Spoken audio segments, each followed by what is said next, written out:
Students, welcome back. हमारा topic क्या है? संज्ञा। हम किसके बारे में पढ़ रहे हैं? संज्ञा। तो नेक्स्ट वीडियो में हम लोगों ने संज्ञा किसे कहते हैं या संज्ञा की परिभाषा, संज्ञा के कितने टाइप्स होते हैं, कितने विद्वान इसको कितनी मानते हैं, कौन कौन से प्रकार होते हैं, वो चीज हम पढ़ चुके हैं। नेक्स्ट वीडियो में हम लोगों ने व्यक्तिवाचक संज्ञा और जातिवाचक संज्ञा पढ़ चुके हैं। आज हम पढ़ेंगे संज्ञा का तीसरा टाइप्स, भाववाचक संज्ञा। आज हम क्या पढ़ेंगे? संज्ञा का तीसरा टाइप्स, भाववाचक संज्ञा। तो भाववाचक संज्ञा की परिभाषा देखते हैं। सबसे पहले, वे शब्द जो किसी व्यक्ति या वस्तु का गुण, धर्म, दशा या स्वभाव का बोध कराते हैं, भाववाचक संज्ञा कहलाते हैं। अब भाववाचक संज्ञा कौन से शब्द कहलाते हैं? तो वे शब्द जो किसी व्यक्ति या वस्तु का गुण, यानी उस व्यक्ति में कौन से गुण है या उस वस्तु में क्या क्वालिटीज है, धर्म, उसकी दशा या उसका स्वभाव, उसका नेचर कैसा है का बोध कराते हैं, उनके बारे में हमें बताते हैं। तब जाके हमें भाववाचक संज्ञा की पहचान होती है और हम कह सकते हैं कि ये भाववाचक संज्ञा है। तो वे शब्द जो किसी व्यक्ति या वस्तु का गुण, धर्म, दशा या स्वभाव का बोध कराते हैं, भाववाचक संज्ञा कहते हैं। अब जैसे मैं इसके आपके कुछ उदाहरण देती हूँ। गर्मी से हाल खराब है। मैंने क्या लिखा? गर्मी से हाल खराब है। अब हाल खराब किससे है? गर्मी से है।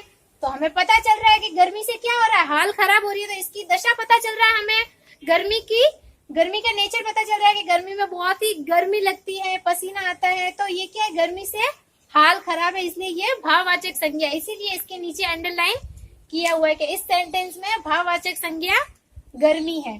फिर नेक्स्ट उदाहरण है, बचपन में सब शरारती थे। बचपन में सब शरारती थे। तो शरारती कब थे? बचपन में थे ना। तो ये उसका अपन को पता चल रहा है कि कौन से अपन किस टाइम की बात कर रहे हैं या कौन सी दशा की बात कर रहे हैं। तो जब हम लोग छोटे थे तो बचपन में सब शरारती थे। अब शरारती कौन थे? बचपन में बच्चे शरारती थे। तो शरारती क्या है? स्वभाव का पता चल रहा है कि बच्चे शरारती थे। तो इस सेंटेंस में बचपन और शरारती के नीचे अंडरलाइन आया है क्योंकि ये भाववाचक संज्ञा के अंदर आते हैं। जैसे एक और, आम में मिठास है। क्या है आम में? मिठास। हमने आम खाया, खाते हमें पता चला कि इसमें मीठा है, ये तो टेस्टी है। तो हमें क्या पता चला? उसके गुण के बारे में पता चला। क्या हुआ? उसकी क्वालिटीज पता चली कि आम है जो कितना अच्छा फ्रूट है। तो ये भाववाचक संज्ञा है। जैसे कोई और भी हो सकता है, जैसे वीरता, तो कि वो बहुत ही वीर पुरुष थे। तो ये वीर क्या है? उनका गुण है। क्या है? गुण। अब जैसे कोई महात्मा बहुत ही धर्मी थे या वो बहुत धर्म के प्रति बहुत ही आस्तिक थे। तो इनसे क्या पता चल रहा है? उनके धर्म के बारे में पता चल रहा है कि वो धर्म के लिए कितने आस्तिक थे। जैसे किसी की दशा के बारे में, उसका हाल बहुत खराब है या बीमारी की वजह से वो बहुत बीमार है, तो इससे उसकी दशा पता चल रही है। और स्वभाव, जैसे कि आम का ही उदाहरण ले लो कि आम मीठा है, तो हमें उसके स्वभाव के बारे में पता चल रहा है। जैसे कि राहुल को बहुत ही गुस्सा आता है, तो गुस्सा क्या है? उसका स्वभाव है। तो इन सारी चीजों से क्या होता है? हमें भाववाचक संज्ञा यानी आगे वाले के इमोशन का पता चलता है, उसे हम भाववाचक संज्ञा कहते हैं। जैसे वीरता, मिठास, खारापन, ये सारे जैसे भी वर्ड होते हैं जो हमें इमोशन का पता लगाने में हमारी हेल्प करते हैं, उन्हें हम भाववाचक संज्ञा कहते हैं। अब मैंने आपको बताया था कि संज्ञा के कितने टाइप्स होते हैं? 3, व्यक्तिवाचक, जातिवाचक और भाववाचक। अब ये भी बताया था कि कई ऐसे विद्वान हैं जो 2 और संज्ञा के टाइप्स मानते हैं। क्या करते हैं? 2 और संज्ञा के टाइप्स मानते हैं। उसमें से पहला है समूहवाचक संज्ञा। कौन सी है? समूहवाचक संज्ञा। वे शब्द जो किसी समूह, झुंड, समुदाय आदि का बोध कराते हैं। वे शब्द जो किसी समूह मतलब ग्रुप, झुंड, ग्रुप, बहुत सारी संख्या में लोगों को इकट्ठा होना, समुदाय, वही बहुत बड़ी मात्रा में लोगों का होना।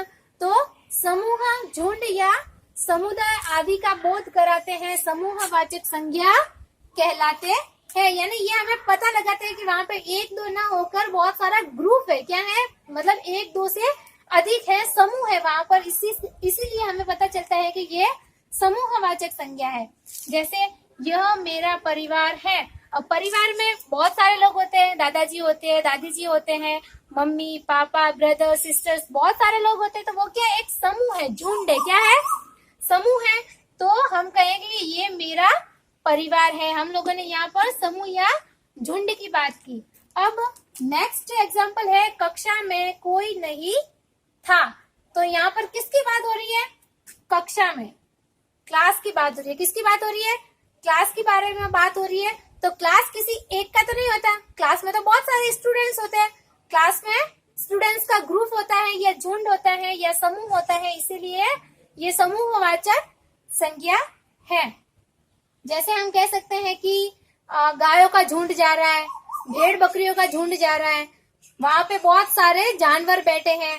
तो जब हम बहुत सारों के लिए बात करते हैं तो समूहवाचक संज्ञा का उपयोग करते हैं, इसीलिए संज्ञा के अंदर इसको भी ऐड किया गया है। अब पहली तो ये थी और दूसरी एक और है जिसका नाम है द्रव्यवाचक संज्ञा। क्या नाम है, द्रव्यवाचक संज्ञा। नेक्स्ट टाइप है द्रव्यवाचक संज्ञा। कौन सा टाइप है नेक्स्ट, द्रव्यवाचक संज्ञा। वे शब्द जो किसी ऐसे पदार्थ का बोध कराते हैं जिनसे अन्य वस्तुएं बनाई जाती है, यानी जो शब्द किसी ऐसे पदार्थ, किसका, ऐसे पदार्थ का बोध कराते हैं जिनसे अन्य वस्तुएं बनाई जाती है, द्रव्यवाचक संज्ञा कहते हैं। जैसे फॉर एग्जाम्पल, दादी जी ऊन देख रही है। दादी जी क्या देख रही है, ऊन देख रही है। तो ऊन क्या है, ऐसा पदार्थ है जिससे अन्य वस्तुएं बनाई जाती है। जैसे ऊन से कोई स्वेटर बनाता है, कोई अलग अलग टाइप्स की चीज बनाता है, जैसे कोई घर के सजावट में यूज करता है, कोई सर्दियों में पहनने के लिए कपड़े बनाता है। तो ऊन क्या है, ऐसा पदार्थ है जिनसे अन्य वस्तुओं का निर्माण होता है। एक और, ये कंगन चांदी के हैं। कंगन किसके हैं, चांदी के हैं। तो चांदी कैसा पदार्थ हुई कि चांदी तो था पर चांदी से क्या बने, कंगन बने। तो ये ऐसा पदार्थ है जिनसे अन्य वस्तुओं का निर्माण होता है। जैसे कंगन सोने के हैं तो सोने से क्या बना, कंगन बना। जैसे जेवर सोने के हैं तो सोने से जेवर बने। तो सोना ऐसा पदार्थ है जिनसे कोई और वस्तुएं बनाई जाती हैं और ये हमें द्रव्यवाचक संज्ञा का बोध कराते हैं। अब हम पढ़ेंगे कि भाववाचक संज्ञाओं की रचना कैसे होती है। अब हम पढ़ेंगे कि भाववाचक संज्ञा है जो उसकी रचना कैसे होती है। तो सबसे पहले देखते हैं जातिवाचक संज्ञा से भाववाचक संज्ञा बनाना। इसमें कम से कम 4-5 रूल्स होते हैं। सर्वनाम से बनाना, अलग अलग चीजों से भाववाचक संज्ञा बनाना। तो सबसे पहला है जातिवाचक संज्ञा से भाववाचक संज्ञा बनाना। तो चलो अब हम सीखते हैं कि जातिवाचक संज्ञा से भाववाचक संज्ञा कैसे बनाते हैं। मैंने यहाँ पे 3 शब्द लिखे हैं जातिवाचक संज्ञा के। किसके लिखे हैं, जातिवाचक संज्ञा के। तो पहला है शिक्षक, भाई और बच्चा। तो शिक्षक को जब हम जातिवाचक संज्ञा में कन्वर्ट करेंगे तो यहाँ पर आ जाएगा शिक्षा। अब शिक्षक क्या था, व्यक्ति था। शिक्षक क्या काम करता है, शिक्षा देने का। तो ये शिक्षक का गुण है, इसलिए ये भाववाचक संज्ञा है। अब नेक्स्ट है भाई। तो भाई को भाववाचक में जब कन्वर्ट करेंगे तो यहाँ पर आ जाएगा भाईचारा। क्या आएगा, भाईचारा। अब भाई था तो उसमें भाइयों के लिए प्यार है, तो ये भाईचारा यानी उसके गुण में परिवर्तन हो गया, उसके स्वभाव में परिवर्तन हो गया। अब जैसे है बच्चा, तो बच्चे को जब जातिवाचक संज्ञा से भाववाचक संज्ञा में बनाएंगे तो यहाँ पर आएगा बचपन। क्या आएगा, बचपन। तो बच्चा का क्या आया इधर, बचपन।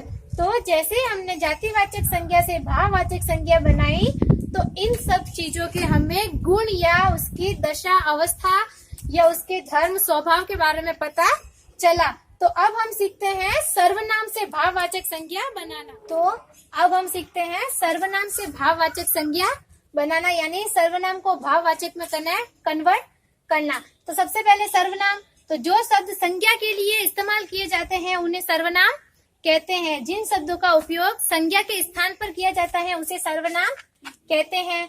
तो यहाँ पर आया सर्व, सर्व यानी सबका, तो यहाँ पे आया सर्वस्व, सबका मतलब सबके लिए उसका गुण आया कि ये सबके लिए हो सकता है, उसके भाव का पता चल रहा है। जैसे निज, निज यानी मेरा, अगर मैं यूज करके नीज कर रही हूँ तो ये सर्वनाम है, मतलब मैं यूज न करके यहाँ पर निज शब्द का उपयोग कर रही हूँ यानी मेरा, तो ये सर्वनाम है।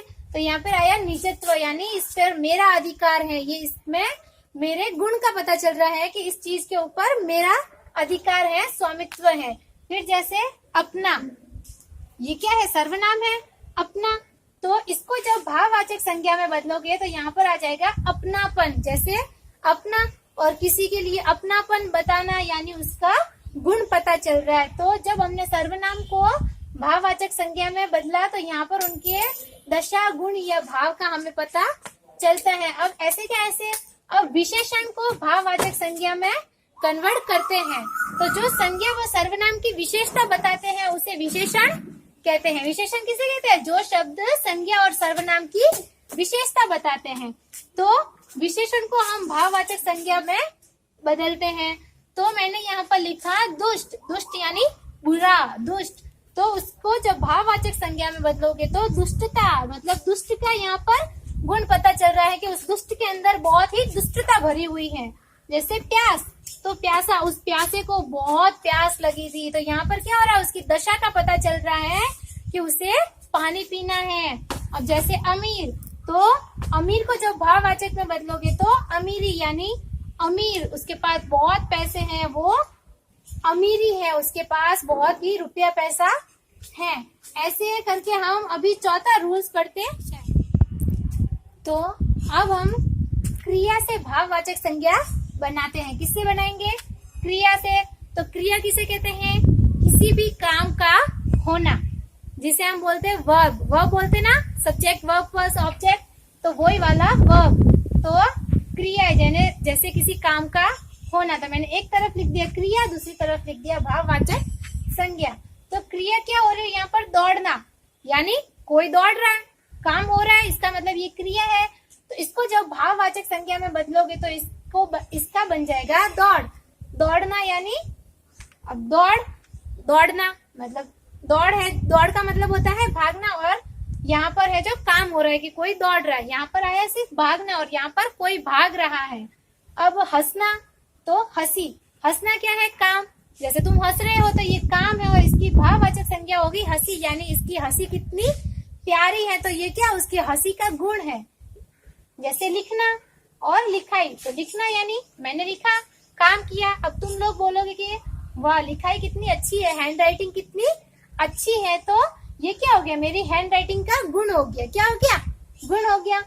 तो इसी तरह से क्रिया को जब भाववाचक संज्ञा में बदलते हैं तब भी उसका मतलब उसके गुण का पता या उसके भाव स्वभाव का पता चलता है। अब हम क्रिया विशेषणों से भाववाचक संज्ञा बनाते हैं। किससे बनाएंगे?